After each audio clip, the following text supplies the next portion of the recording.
J-Man, the Vanderwaal fan, back at it again with another video. I'd like to welcome all my fellow Vanderwallers and any guests who are just discovering Grace for the first time. If that is you, you are in for a treat. Grace Vanderwaal, we're going to be doing her song Faults, which she recorded at her home, and I believe it was during COVID. She was given some recording equipment from her label, and I'm pretty. I don't know for sure if that's what she recorded this on. I'm pretty sure it is though. Um, Logic Pro and some other equipment that she was given. She was using GarageBand, I think, which is pretty much Logic Pro, just a lesser version of it. Um, and they gave her Logic Pro, which is a good program, and she's been messing with it, learning how to use it. And she wrote this song called Faults, and this song is this song is very beautiful. This song is very touching, and it's very deep and very Grace. Without further ado, let's get into this because this is just absolutely an amazing piece of music by the wonderful, beautiful Grace Vanderwaal. There we go. Okay, there we go. Sometimes I just can't get things out of my head. All the things I would change.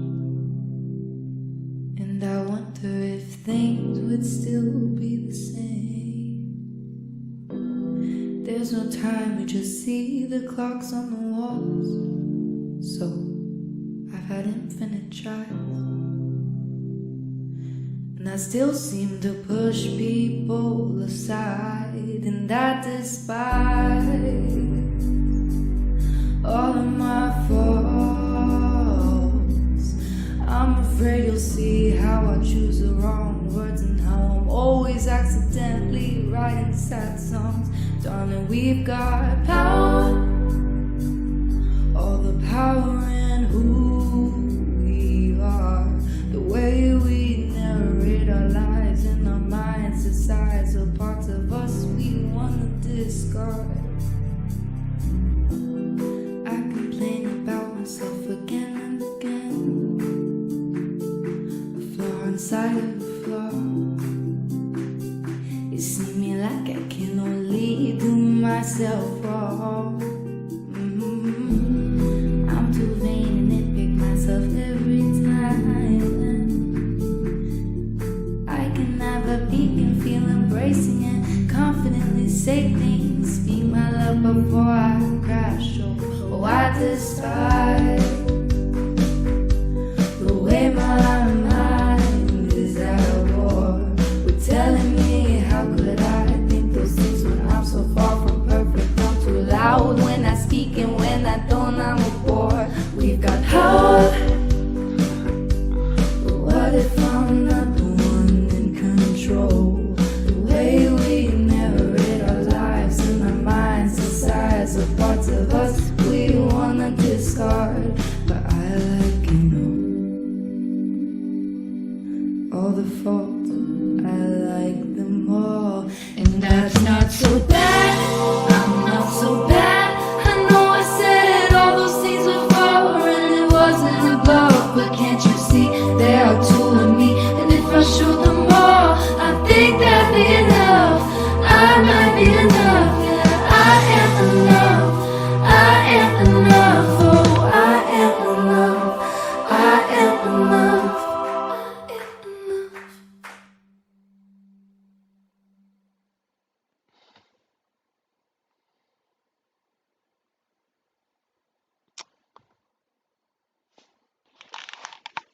I don't know about you, but I think that's a very deep, powerful song, and it's just another testament to her abilities to write songs and even produce at this point. I mean, is it perfect? No. I mean, there's a lot of improvements that can be made on the production of this, but unless that's what she was going for. If that's what she was going for, then she did a fantastic job. But you know, there's a lot that goes into producing music, a lot of things you have to know, and it's not just get out there and do it. You have to learn the program and how to adjust everything properly to get that professional quality sound. But who cares? Who cares? This is still a magnificent piece, and it's a recording that will last, and people can listen to it and love it, and the message behind it. You know, her talking about all of her faults, but how, I mean, those are part of who you are. They are part of what makes you who you are. They're part of what makes you you. So, you know, you are enough. Accept yourself for who you are. You can't change who you are. You can try to change who you are, but it's very very hard to change who you are. Um, you can change things about yourself. Like, it takes 28 days to develop a habit. Supposedly, 28 days to develop a habit. I guess 28 days to lose a habit. So I mean, you can improve on yourself, but you can't change who you are. You are who you are. That's all there is to it. You may grow and change a little bit, but people don't really change. They just become more who they are. Dr. Gregory House from House MD. Um, there's so much. I mean, nobody's perfect. I mean, nobody's perfect. We all know that. But being in all that we know that nobody's perfect, one could argue that Grace is perfect, in the sense that she is perfectly imperfect. She is. She's perfectly imperfect. She's brilliant. I know she doesn't think highly of herself when it comes to her personal intelligence, and I can't speak to that, as to how actually smart she is when it comes to anything else. But it doesn't matter. She is. Everybody has their ignorances. Everybody, everybody. You know,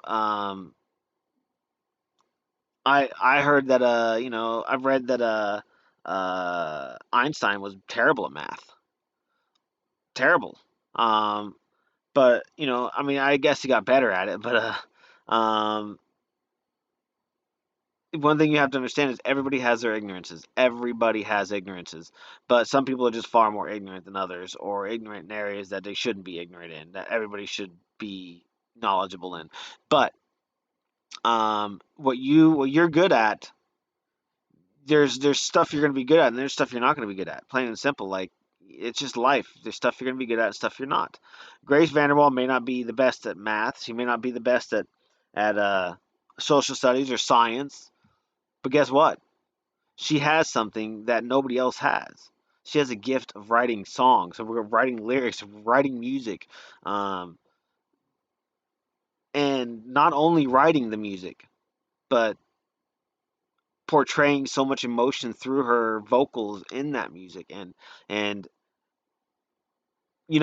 I have been lots of artists have strong fan bases. It's not like she's the only one with a strong fan base, but there's something endearing and special about her fan base, in my opinion, and it's something I've never seen before. And um, she has touched so many people's lives of all ages throughout her career, her very short career, that let's look at this. I'm 40 years old. I don't know my name. Or, I'm sorry, I don't know my name. I don't assume what you don't know and repeat and just kids and even now even. That's not stuff that I should like. That's not stuff that should be in my taste. I mean, everyone's entitled to what they like. Everybody is. But you just don't expect that from certain generations. You expect people in their 70s to be listening to stuff from the 60s. You expect people in, my grandfather was born in 1930, and his music pretty much stopped in the 60s. He was all about the doo-wop stuff and everything. He didn't like any of the rock or anything. Um, he liked some modern songs, but I grew up on his music because grew up in the 90s, 80s and 90s on his music from the 60s, 50s and 60s and 40s. Um, so I mean, and it's hard for I was like, I'm never gonna be like that. I'm never gonna be the type of person that oh, my dog just stole my mouse. I said I'm never going to be that person. I'm never going to be the person that stops liking modern music. And here I am. I'm 40 years old and I don't like anything on the radio. I don't. I mean, I do listen to still modern stuff, but it's left field stuff that you don't many people don't get to listen to.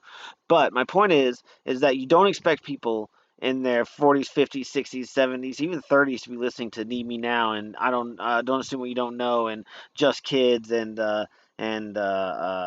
"Drive Me Home" and stuff like that. You expect that to be more along the younger lines of people, and yet she has just as much. She has people at all ages fan basing as her fan base, and that is truly remarkable. Um, because she speaks to everybody and she does it in such a way that's unique and original, and that's one thing I love about her fan base is that you do have a lot of people that are older as well as younger, but the older people respect her more, I think. From what I gather, there are younger people that do, but they don't see what we see because we've been around, we've seen music change. I watched music from the '90s to the 2000s and really start falling apart. Mainstream music, and then you just like turn off the radio and turn on Pandora because you just can't tolerate it anymore. But then someone like Grace comes along and she writes music that appeals to everybody, and you can't help but love her music. And her fan base is strong. Her fan base is small, but it's very strong. And she has a lot of people that look out for her and protect, more or less try to protect her name. And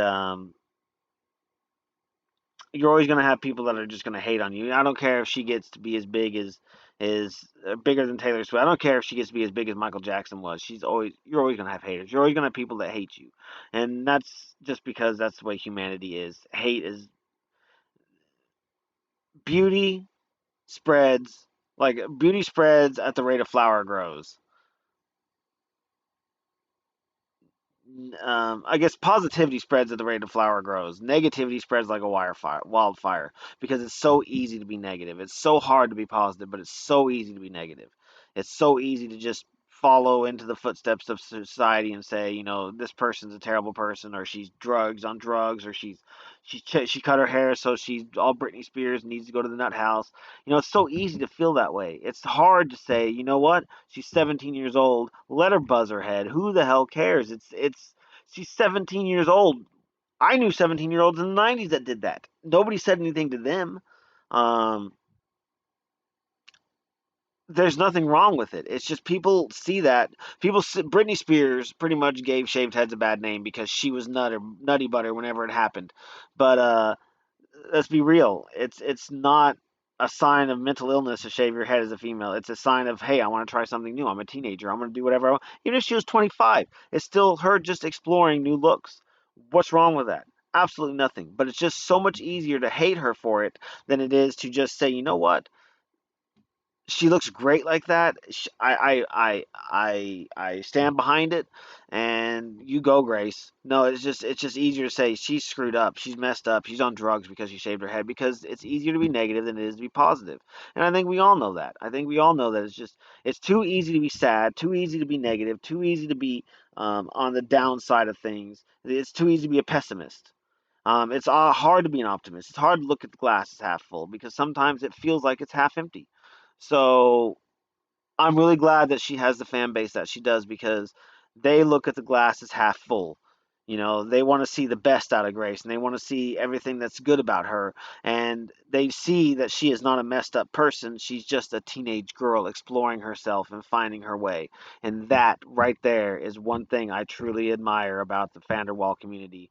And I love being part of it because that's what I see when I look at Grace. I see a young female just exploring herself, exploring her music, exploring her looks, exploring her styles, and there's nothing wrong with that. I encourage it 100%.